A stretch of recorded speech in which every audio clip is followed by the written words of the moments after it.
Hello বন্ধুরা, আমি চলে এসেছি মৌসুমি। দেখো আজকে আমি কি রান্না করতে চলেছি। এখানে নিয়ে নিচ্ছি পটল আর আলু, ভেজে নিচ্ছি। আজকে করবো দই পটল, তোমাদের সাথে শেয়ার করবো ভিডিওটা। তো তোমরা দেখতে থেকো, সাথে থেকো।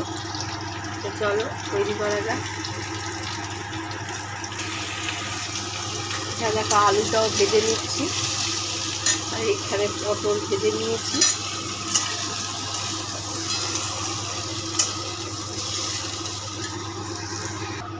তো এখানে কড়াই তেল দিয়ে দিয়েছি, আর ফোড়নের জন্য নিয়ে নিচ্ছি শুকনো লঙ্কা, 5 ফোড়ন, তেজপাতা দিয়ে দিলাম।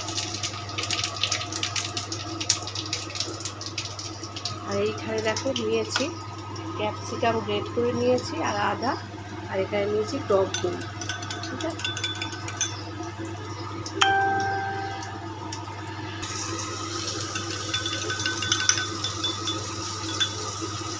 টক দইটা ভালো করে ফেটিয়ে এবার আমি দিয়ে দেবো টক দই।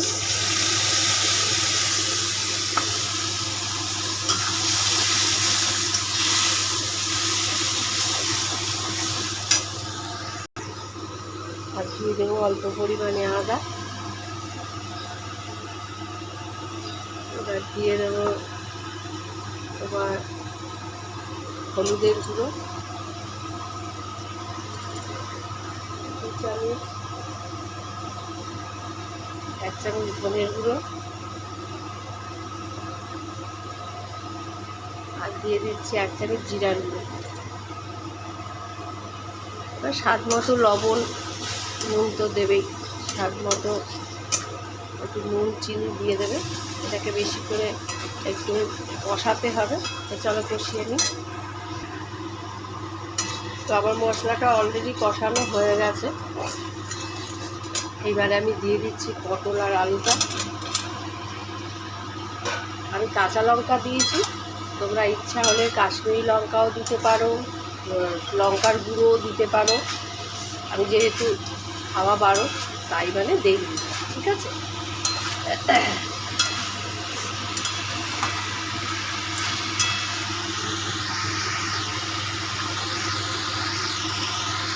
কে কে দই পটল খেতে ভালোবাসো অবশ্যই লাইক কমেন্টস করবে, নাহলে বুঝতে পারবো না। আর ভিডিওটা প্রথম থেকে শেষ পর্যন্ত দেখবে, আশা করছি ভালো লাগবে। চলো এটা ঢেকে রেখে একটু ভাপে ভাপে করি।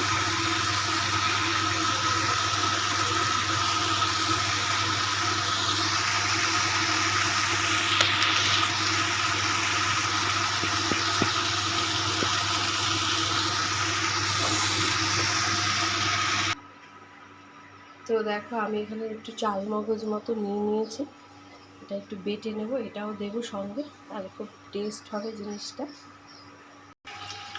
তো বন্ধুরা দেখো আমার এখানটা মোটামুটি হয়ে গেছে সেদ্ধ।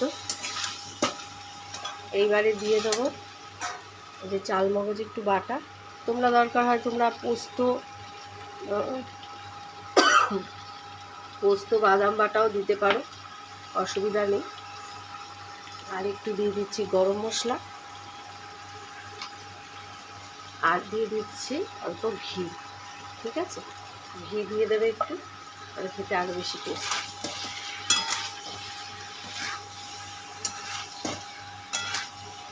তো আমার দই পটলটা কেমন হয়েছে অবশ্যই কমেন্টস লাইক করতে ভুলবে না। তো চলো আজকের মতো টাটা, ভালো থেকো।